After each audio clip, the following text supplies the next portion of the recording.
श्री गणेशाय नमः। हर हर महादेव। श्री विष्णु की पराजय में दितीची मुनि के शाप को कारण बताते हुए दितीची और श्रुव के विवाद का इतिहास, महामृत्युंजय मंत्र के अनुष्ठान से दितीची की अविधता तथा श्री हरि का शुभ को दितीची की पराजय के लिए यत्न करने का आश्वासन।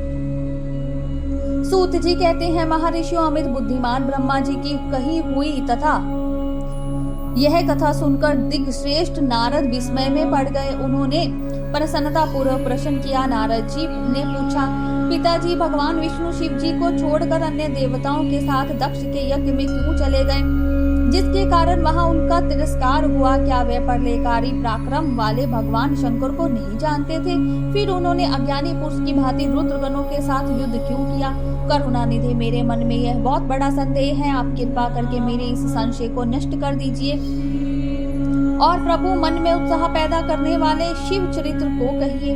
ब्रह्मा जी ने कहा, नारद, पूर्व काल में राजा शुभ की सहायता करने वाले श्री हरि को दितीची मुनि ने शाप दिया था, जिससे उस समय वे इस बात को भूल गए कि वे दूसरे देवताओं को साथ ले दक्ष के यज्ञ में चले गए।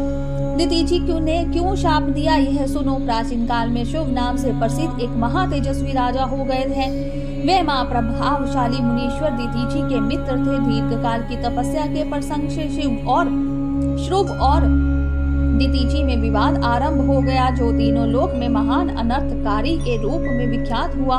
उस विवाद में वेद के विद्वान शिव भक्त दितीची कहते थे कि शूद्र, वैश्य और क्षत्रिय इन तीनों वर्णों से ब्राह्मण ही श्रेष्ठ है, इसमें संशय नहीं है। महामुनि दितीची की यह बात सुनकर धन वैभव के मन से मोहित हुए राजा श्रुवु ने उसका इस प्रकार प्रतिवादन किया। श्रुवु बोले, राजा इंद्र आदि 8 लोकपालों के सब रूप को धारण करता है। वह समस्त वर्णों और आश्रमों का पालक एवं प्रभु है, इसलिए राजा ही सबसे श्रेष्ठ है। राजा की श्रेष्ठता का प्रतिपादन करने वाली श्रुति भी कहती है कि राजा सर्वदेवमय है, बड़ा देवता है। मुने इस श्रुति के कथनानुसार जो सबसे बड़ा देवता है वो मैं ही हूँ। इस विवेचन से ब्राह्मण की अपेक्षा राजा ही श्रेष्ठ सिद्ध होता है। चौवन्य नंदन, आप इस विषय में विचार करें और मेरा अनादर ना करें, क्योंकि मैं स्वतः आपके लिए पूजनीय हूँ। राजा श्रुवु का यह मत श्रुतियों और स्मृतियों के विरुद्ध था। इसे सुनकर भृगु कुलभूषण मुनि श्रेष्ठ दितीची को बड़ा क्रोध हुआ। मुनि अपने गौरव का विचार करके कुपित हुए। महातेजस्वी दितीची ने श्रुवु के मस्तक पर बाएं मुक्के से प्रहार किया। उनके मुक्के की मार खाकर ब्रह्मांड के अधिपति कुत्सित बुद्धि वाले श्रुवु अत्यंत कुपित हो गए और गरज उठे और उन्होंने वज्र से दितीची को काट डाला।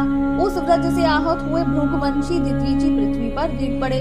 भार्गव वंशधर दितीची ने गिरते समय शुक्राचार्य का स्मरण किया। योगी शुक्राचार्य ने आकर दितीची के शरीर को, जिसे श्रुवु ने काट डाला था, तुरंत जोड़ दिया। दितीची के अंगों को पूर्ववत जोड़कर शिव भक्त शिरोमणि तथा मृत्युंजय विद्या के प्रवर्तक शुक्राचार्य ने उनसे कहा। शुक्र बोले, तात दितीची, मैं सर्वेश्वर भगवान शिव का पूजन करके तुम्हें श्रुतु प्रतिपादित महामृत्युंजय नामक श्रेष्ठ मंत्र का उपदेश देता हूँ। त्र्यंबकम यजामहे, हम भगवान त्र्यंबकम का यजन आराधना करते हैं। त्र्यंबकम का अर्थ है तीनों लोकों के पिता, प्रभावशाली शिव। वे भगवान सूर्य, सोम और अग्नि तीनों मंडलों के पिता हैं। सत्व, रज और तम तीनों गुणों के महेश्वर है।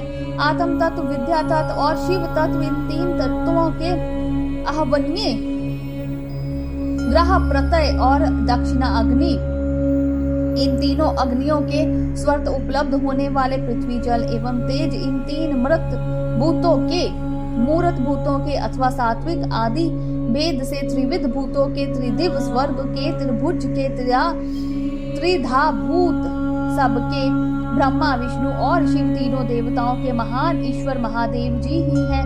यहाँ तक मंत्र के प्रथम चरण की व्याख्या हुई। मंत्र का द्वितीय चरण है सुगंधिम पुष्टिवर्धनम।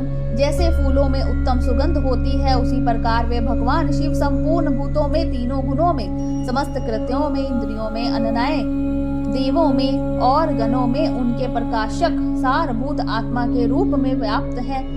अतएव सुगंध एवं संपूर्ण देवताओं के ईश्वर है। यहाँ तक सुगंधिम पद की व्याख्या हुई। अब पुष्टि वर्धनम की व्याख्या करते हैं। उत्तम व्रत का पालन करने वाले दिग् श्रेष्ठ महामुनि नारद उन अंतर्यामी पुरुष शिव से प्रकृति का पोषण होता है। महातत्व से लेकर विशेष पर्याप्त संपूर्ण विकल्पों की पुष्टि होती है तथा मुझ ब्रह्मा का, विष्णु का, मुनियों का और इंद्रियों सहित देवताओं का भी पोषण होता है, इसलिए वे ही पुष्टि वर्धनन है। अब मंत्र के तीसरे और चौथे चरण की व्याख्या करते हैं। उन दोनों चरणों का स्वरूप यो है। उर्वा रुक्मिव बंधनात् मृत्यु मोक्ष यमामृतात्, अर्थात प्रभु जैसा खरबूजा पक जाने पर लता बंधन से छूट जाता है, उसी तरह मैं है मृत्यु रूप बंधन से मुक्त हो जाऊं। अमृत पद मोक्ष से पृथक ना हो। वे रुद्र देव अमृत स्वरूप हैं, जो पुण्य कर्म से, तपस्या से, स्पर्धा से, योग से अथवा ध्यान से उनकी आराधना करता है, उसे नूतन जीवन प्राप्त होता है। इस सत्य के प्रभाव से भगवान शिव स्वयं ही अपने भक्त को मृत्यु के सूक्ष्म बंधन से मुक्त कर देते हैं, क्योंकि वे भगवान ही बंधन और मोक्ष देने वाले हैं। ठीक उसी तरह जैसे उर्वा रुक्वक अर्थात ककड़ी का पौधा अपने फल को स्वयं ही लता के बंधन में बांधे रखता है और पक जाने पर स्वयं ही उसे बंधन से मुक्त कर देता है। यह अमृत संजीवनी मंत्र है, जो मेरे मत से सर्वोत्तम है। तुम प्रेम पूर्वक नियम से भगवान शिव का स्मरण करते हुए इस मंत्र का जप करो। जप और हवन के पश्चात इसी से अभिमंत्रित किए हुए जल को दिन और रात में पियो तथा शिव विग्रह के समीप बैठकर उन्हीं का ध्यान करते रहो। इससे कहीं भी मृत्यु का भय नहीं रहता। न्यास आदि सब कार्य करके विधिवत भगवान शिव की पूजा करो। यह सब करके शांत भाव से बैठकर भक्त वत्सल्य शंकर का ध्यान करना चाहिए।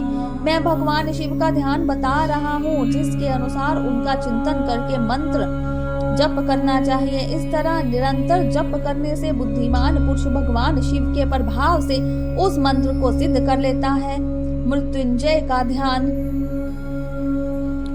जो अपने दो कर कमलों में रखे हुए दो कलशों से जल निकालकर उनसे ऊपर वाले दो हाथों द्वारा अपने मस्तक को सींचते हैं, अन्य दो हाथों से दो घोड़े लिए उन्हें अपनी गोद में रखे हुए हैं तथा शेष दो हाथों में रुद्राक्ष एवं मृदा धारण करते हैं। कमल के आसन पर बैठे हैं। सिर पर स्थित चंद्रमा से निरंतर झड़ते हुए अमृत से जिनका सारा शरीर भीगा हुआ है तथा जो 3 नेत्र धारण करने वाले हैं, उन भगवान मृत्युंजय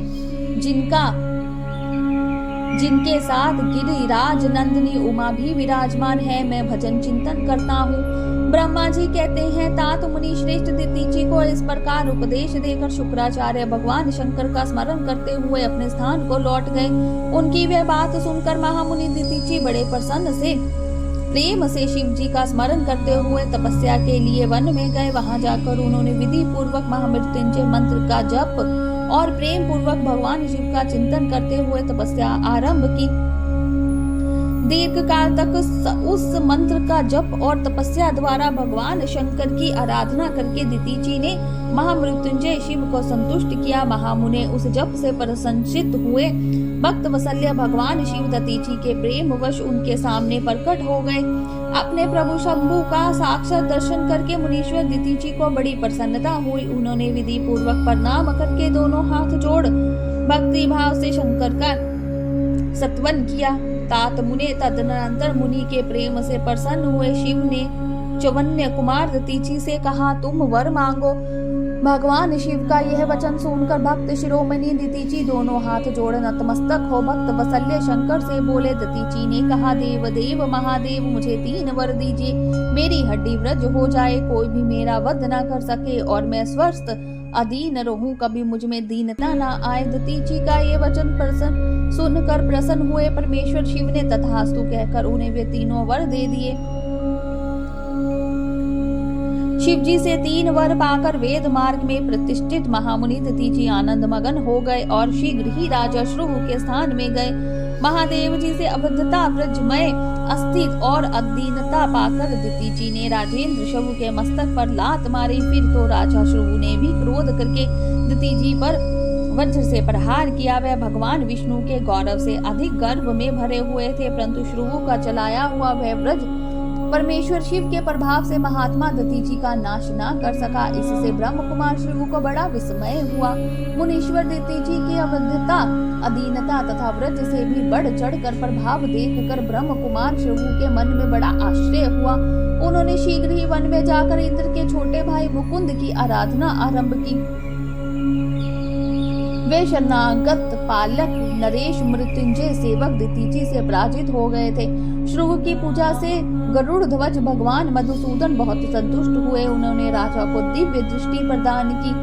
उस दिव्य दृष्टि से ही जनार्दन देव का दर्शन करके उन गरुड़ ध्वज को श्रुवु ने प्रणाम किया और प्रिय विष्णु द्वारा उनकी स्तुति की। इस प्रकार देवेश्वर आदि से प्रसन्न चित्त उन अजय ईश्वर श्री नारायण देव का पूजन और सत्वन करके राजा ने भक्ति भाव से उनकी ओर देखा तथा उन जनार्दन के चरणों में मस्तक रखकर प्रणाम करके पश्चात उन्हें अपना अभिप्राय सूचित किया। राजा बोले, भगवान दधीचि नाम से प्रसिद्ध एक ब्राह्मण है जो धर्म के ज्ञाता हैं। उनके हृदय में विनय का भाव है। वे पहले मेरे मित्र थे। इन दिनों रोग शोक से रहित मृत्युंजय महादेव जी की आराधना करके वे उन्हीं कल्याणकारी शिव के प्रभाव से समस्त अस्त्र शस्त्रों द्वारा सदा के लिए अवध्य हो गए हैं। एक दिन उन महातपस्वी दधीचि ने भरी सभा में आकर अपने बाएं पैर से मेरे मस्तक पर बड़े वेग से अवहेलना पूर्वक प्रहार किया और बड़े वेग गर्व से कहा, मैं किसी से नहीं डरता। हरे वे मृत्युंजय से उत्तम वर पाकर अनुपम गर्व से भर गए हैं।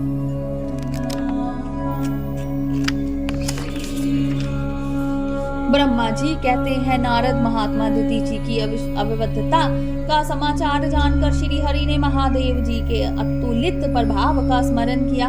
फिर वे ब्रह्मपुत्र राजा श्रुवु से बोले, राजेंद्र, ब्राह्मणों को कहीं थोड़ा सा भी भय नहीं है। भूपते विशेषगत्य रुद्र भक्तों के लिए तो भय नाम की कोई वस्तु है ही नहीं। यदि मैं तुम्हारी ओर से कुछ करूं तो ब्राह्मण दधीचि को दुख होगा और वह मुझ जैसे देवता के लिए भी शाप का कारण बन जाएगा। राजेंद्र, दधीचि के शाप से दक्ष के यज्ञ में सर्वेश्वर शिव से मेरी पराजय होगी और फिर मेरा उत्थान भी होगा। महाराज, इसीलिए मैं तुम्हारे साथ रहकर कुछ करना नहीं चाहता। मैं अकेला ही तुम्हारे लिए दधीचि को जीतने का प्रयत्न करूंगा। भगवान विष्णु का यह वचन सुन श्रुवु बोले, बहुत अच्छा, ऐसा ही हो।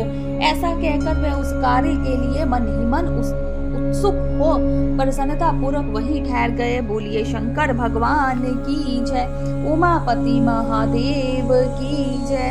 हर हर महादेव।